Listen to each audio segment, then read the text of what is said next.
So I'll call the meeting to order at 4 p.m. And we will start. I don't have the agenda. I've got to see. This is how multitasking I can be. I've got to pull over. I like this remote though. This works out better this way. So we'll start with calling the meeting to order and the agenda. Any changes to the agenda? I would like to add under general business 13A, election of officers. Okay. And that'll be all.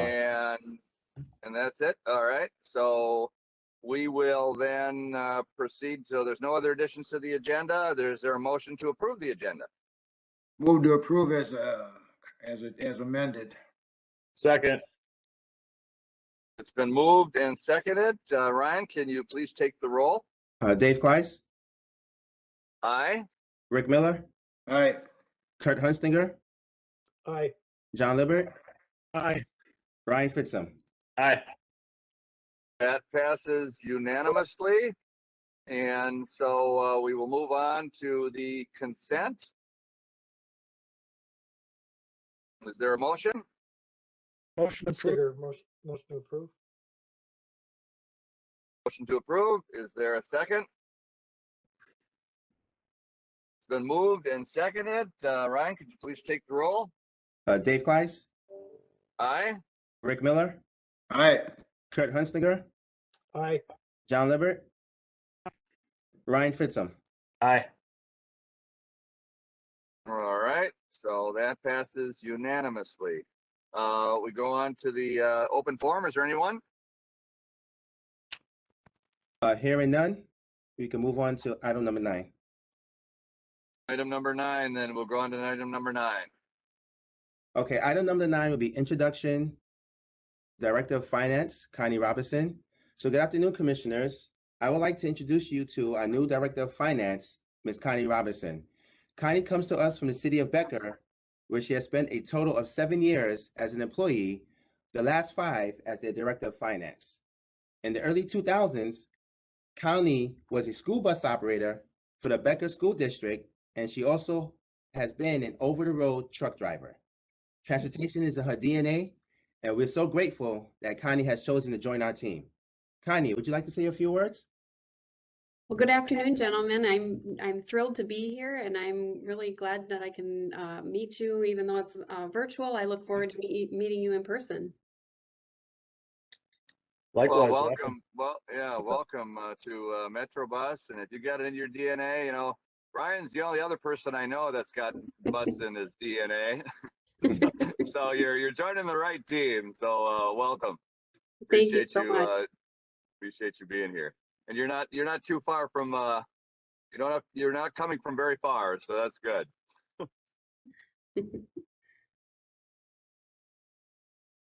Well, Ryan, what's the next part?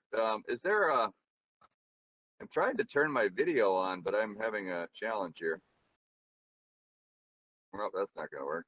Anyway, it doesn't matter. You don't want to see me anyway. So what's the next item, Ryan? Number 10.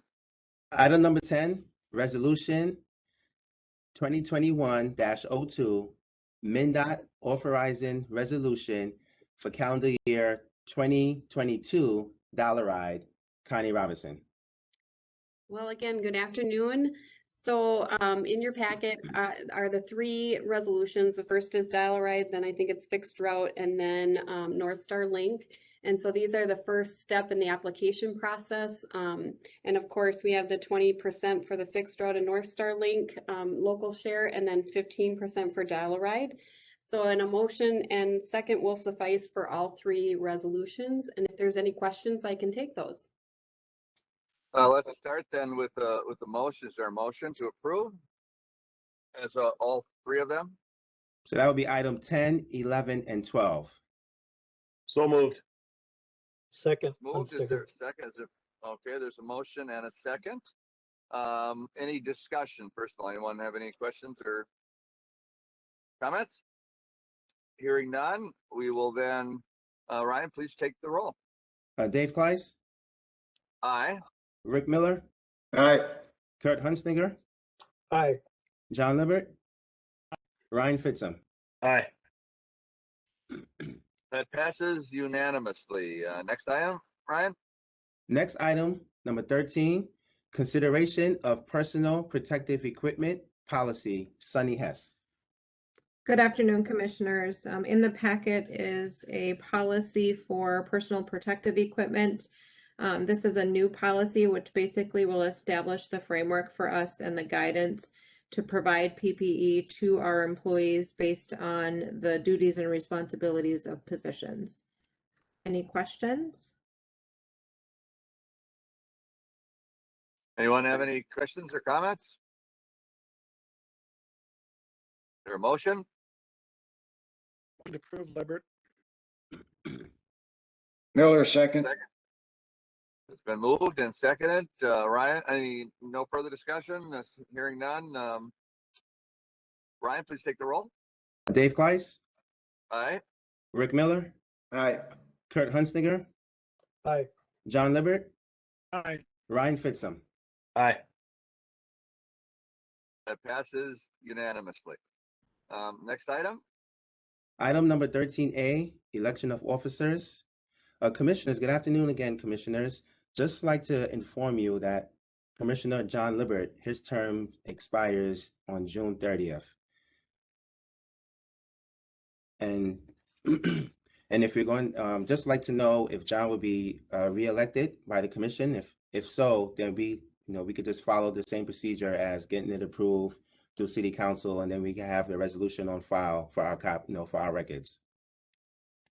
John has, I see no reason. It's up to you, John. I'll reappoint you from the city to that position if you're. I'm fine. I like Bill? most. You like most of us? Okay, if you could clarify that would. No, I'm. You've done a great job, and I think that's fine. If you want to remain, sounds good to me. I'd be proud. Okay, well, we won't make any change there then, if that's okay with everyone. Okay, perfect. Yes, I will have our team reach out to the city of St. Cloud for the proper documentation, and then we'll keep a copy for our records. And thank you, John, for your volunteering, willing to serve on the board for another term. Thank you. Yeah, and you're Ryan. Just so you know, your team has already done that, and we've started that internal process. So that's so we'll do that. So that's great. So appreciate that. Awesome. All right. Mhm. All right. Anything anything else? Oh, you have your report, Ryan? You're doing your. Yeah, so item number 14 will be a department update, Mobility Training Center, Debbie Anderson. All right.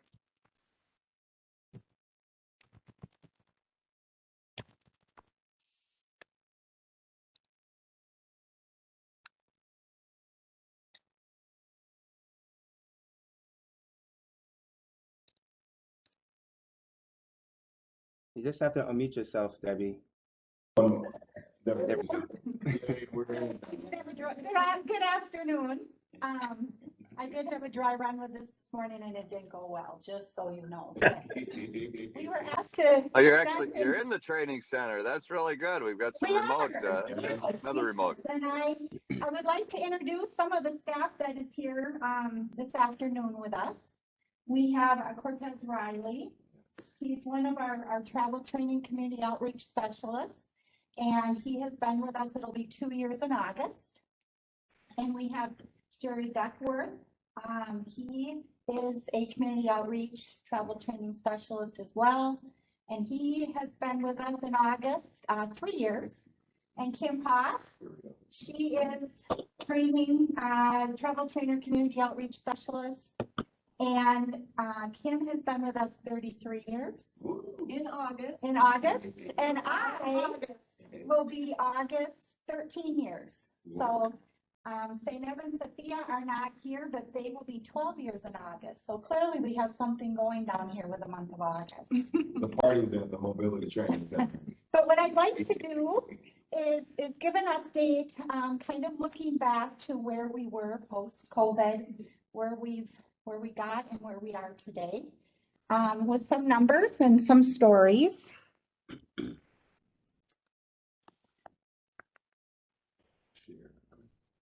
Go back. I don't know. Here, Share. no, I got you. There you go. Yep, You I already obviously got closer to the microphone because you got really loud.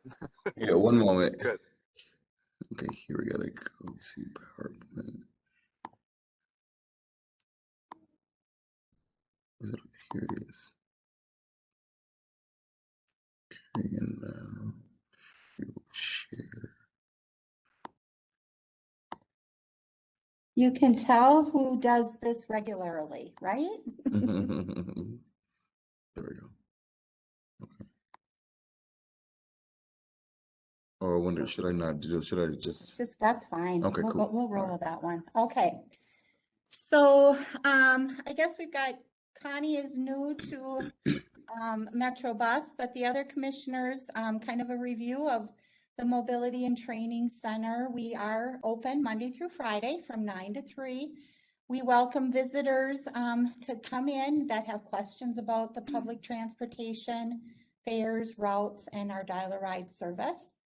Down here at the Mobility Training Center, we, the programs that we house down here is the community outreach, travel training, the dial-a-ride eligibility, and then we also, facilitate the bus pass and soon to be smart ride card sales. Okay, Cortez, it's not going. Next.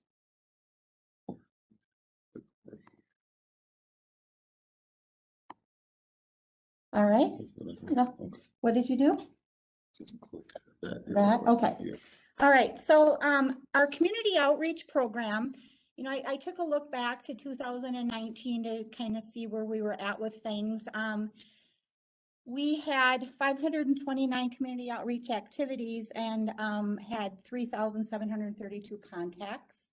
So the community outreach activities consist of participating in local fairs, reaching out to area agencies and service organizations, tabling events at senior expos, being at the transit center, being available to answer questions about our travel training services, participating in some of the large events, the Juneteenth Pride, the truck pull activities, those types of things. In 2020, needless to say, the numbers dropped, but real proud of our staff down here that we looked at new ways on how we could reach out to our communities and stay in contact with them. So similar to what you guys all experienced, I'm sure the WebEx and the Zoom was a great way to be able to do and sustain some of those relationships. So then I take a look at January to May, and our numbers are, we're back out in the community. We're still doing a lot via virtual, but to date, we've got 171 community outreach activities and connected with over 1,000 individuals. We continue to work with 50 plus referral support resource sites. And just quickly, here's a partial list. Jerry would like to talk a little bit about the Whitney Senior Center and what he has done there most recently. Yep. So, as you guys can see, there's a lot of different referral and supportive sites on this list. And just starting with the Senior Center, throughout COVID in 2019 and beginning 2020, the Senior Centers were mostly closed. So outreach there pretty much was limited to dropping off flyers or doing any online virtual trainings that we could offer to the individuals at the Senior Centers. But just recently, one highlight that we do have is providing some outreach at the Whitney Senior here in St. Cloud recently. We did a 3-week program where we had an average of about 12 individuals who joined in person or online, which is about half of what we got in 2019 when we did that training before the shutdown with COVID. And so with that, we also did a trip to Minneapolis, the Mall of America. So just kind of getting those individuals out and about in the community, learning how to utilize public transportation, being independent, and kind of just knowing what resources Metro Bus has to offer to them in our area. And then going on to the next slide, this is just a continuation of many of the services, service agencies that we partner with within the areas as well. So you got Place of Hope, which would be a shelter in the community, the Goodwill, lots of individuals who get jobs at the Goodwill. We actually train them to those jobs. So that's a great partnership to have with them. The Salvation Army, we go to on a monthly basis, providing outreach to them. The Boys and Girls Club, we've actually just started contacting again, as before with COVID, and still kind of right now intensely, they're not really allowing individuals into their clubs, but they're looking at starting to get programming, as we have the initiative Suns Out, Funds Out brewing right now, and just allowing and telling people to get out in the summer months and ride the bus, especially while it's free and things are opening back up. So just kind of sticking to these services that we provide to these different agencies, and just letting them know that what we do here is great, and it provides a good resources to them, their staff, and then their clients as well. Thanks, Jerry. And I'll note that Jerry took 12 seniors down to the Mall of America and they all got back safely. So nobody got left behind. Next, I'd like to share some of the area committee involvement that we participate in, either monthly or quarterly. As you can see, when we sit on these committees, primarily human service type of community committees, that the individuals that are also participating can take our resources back to the consumers that they serve. Oh, St. Cloud Human Service. Jerry was going to highlight that. He sits on their leadership board. Yeah, so the St. Cloud Human Service is actually a good tool for us down here at the Mobility Training Center. We're a part of their, what we call the listserv. So there's over 300 agencies, partnerships, individuals that register memberships with the St. Cloud Human Service Council each year. We provide different trainings and resources out to those individuals, just about human resource things. How can we be better community members? How can we be better at what we do? And so with that, I also sit on the leadership board, which kind of just plans out those monthly outreaches, those monthly trainings, or who will speak from organizations on the different things they provide to the community, kind of just like an agency update. So a very good tool for us. I actually just sent out some Suns Out, Funds Out information on that today. So we'll see if we get more people interested in that, and we're always able to share our resources that way too. Yep. Perfect. Monthly, we continue to go to transitional housing throughout our community. During COVID, these sites were closed. We weren't able to get in and visit, but I will say that Place of Hope, we're still not able to get into, are we? No. But we can provide virtual travel training for individuals if they need that, but otherwise staff go in monthly and they meet with the small groups. It's a transitional housing, so there's always new folks that are coming and going in that 30-day period that need to learn how to ride the bus. Our travel training program continues to become more busier through now that COVID is calming down a little bit. You can see in 2019, we had 295 travel trainings, training 473 different individuals. Some of our travel trainings are one-on-one and some of them are small group and large group. In 2020, we got a late start, but we were able to get out and work with some individuals once we were able to get back on the buses and come back into the office. And to date, we've got 80 travel trainings with 51 different individuals. Some of our larger group trainings with St. Cloud State University, the leadership training groups, and Catholic Charity Train the Trainer with their staff. We haven't been able to implement those, but we're looking forward to getting back to that. So our travel training program is for seniors, youth, non-English speaking, those disabled and general public. We offer a virtual travel training, and this is a new program that we started with COVID, twice a month at 11 o'clock, the first and the third Wednesday, from 11 to 12:30, or 11:15 to 12:30. Individuals it's on our website under our travel training section, and they can hop online. The trainings, we do have a format for the training if there's a group of individuals, and then from there we can schedule individual trainings. But otherwise, it's an opportunity people can hop on and ask questions about our service, or how to read the schedules, or how to navigate the system. Cortez would like to highlight two most recent successes that he's had with travel training. Good afternoon, everybody, or evening. So I have one of my favorite parts of my job, besides working with amazing coworkers, is training people. And last week I got the pleasure of training this guy named Joseph. He's newer to the country. He speaks French and he's learning English. And so I was able to train him going from Sartell, where he lives, to Discovery Community School.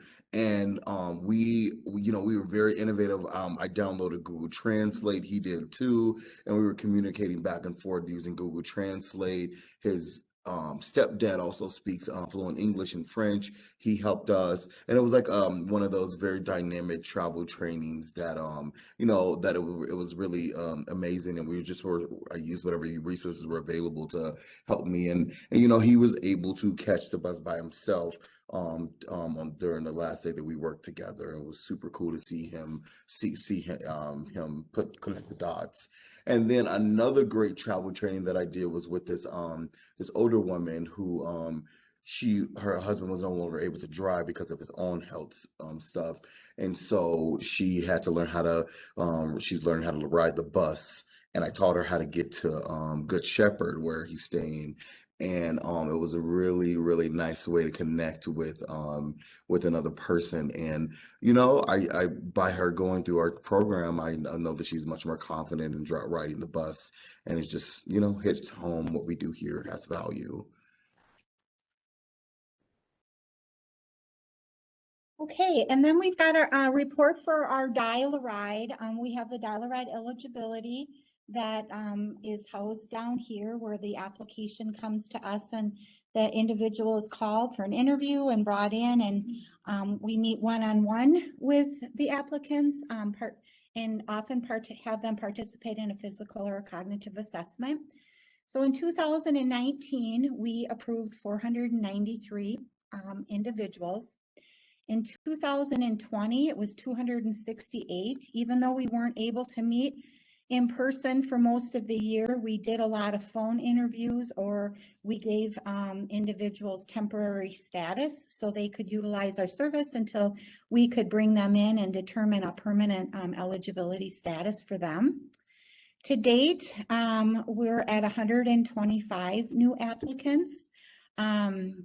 If you're looking at the unconditional, conditional, and temp, unconditional is where somebody can use the Dial-A-Ride for all trips, all destinations. Conditional is where we take a look at, are there some trips that they might take that they'll be able to utilize a fixed route system on. So sometimes in those cases, we offer some travel training, but they're able to use both services. And then that temp service is for somebody who has a temporary disability. They're having a new hip put in. They've recently fallen, or they're having a new knee, or they broke a leg, or they're starting chemotherapy, rehab, that type of thing. And with a temp, typically we receive that application, and through a phone interview, we're able to approve that eligibility and get them set up with services. So in 2019, we had 388 interviews, 56 assessments. 2020, it was 190 interviews with 19 assessments. And to date, not to date, but through May here, we're 98 approved with 17 assessments. So we're about, Kim and I were talking, we're about at 50%. And that's kind of what we're even feeling with our travel training and our outreach, 50 to 75%. And then lastly, it's the bus passes and soon to be Smart Ride cards. We love housing that program down here. It gives us an opportunity to nurture those relationships with the agencies and the insurances and the counties that are buying the passes for their consumers. And again, we're the resource if people need help in learning how to ride the bus. Typically, we've got over 500 passes that we send out monthly that are paid for through these agencies, insurance and counties. We're currently working on the new process and how it's all going to work when the Smart Ride card comes to be. And, we continuously educate the county and those supportive services on how to use our fares. And right now too, down here at the Mobility Training Center, we've got one of the newer fare boxes and the Smart Ride card. So people are able to come in and we'll give them a 1, 2, 3 on how that's going to work for them so they can just be more at ease when we start implementing fares again. So that's about all I have to share. Thanks. Appreciate that. That's good to have an update. And thanks for everybody, what everybody's doing. That sounds great. It's great engagement and outreach. We can, what's next on the agenda there, Ryan? Yeah, this completes the agenda, but before we adjourn, I would just like to take a moment to recognize Ms. Paula Masti. As you all may recall, Paula resigned from her role as Chief Finance and Administration Officer last October, but has happily agreed to work in a limited capacity as a consultant until we were able to find her replacement. We are ever so grateful for Paula's leadership throughout her tenure here at Metrobus, and we continue to wish her the best of life success wherever her plans take her. Paula, I know you're sitting there in the background. There you are. On behalf of Metrobus, thank you for everything you have done for us, especially throughout this transition. Thank you so much, Paula. Thanks. Yeah, Paula, yes, thank you very much. And you're even hanging around. I don't know, was that happily or is Brian giving you the you've done a tremendous job and really it's something you've been on the board for a very long time and really you brought a lot of what we didn't have. So we appreciate that very much and wish you well on whatever your next story or next part of your journey is. Thank you. And that's all I had for today's board meeting. All right. Anything else? If not, from the members, I would take a motion to adjourn. Miller moved to adjourn. Second. Moved and seconded. You want to take the roll, Ryan? Dave Kleiss, Aye. Rick Miller, Aye. John Libert, Aye. Kurt Hunsinger, Aye. Ryan Fitzum. Aye. That is unanimous. We are adjourned at 4:28. Have a good evening and rest of your week, everybody.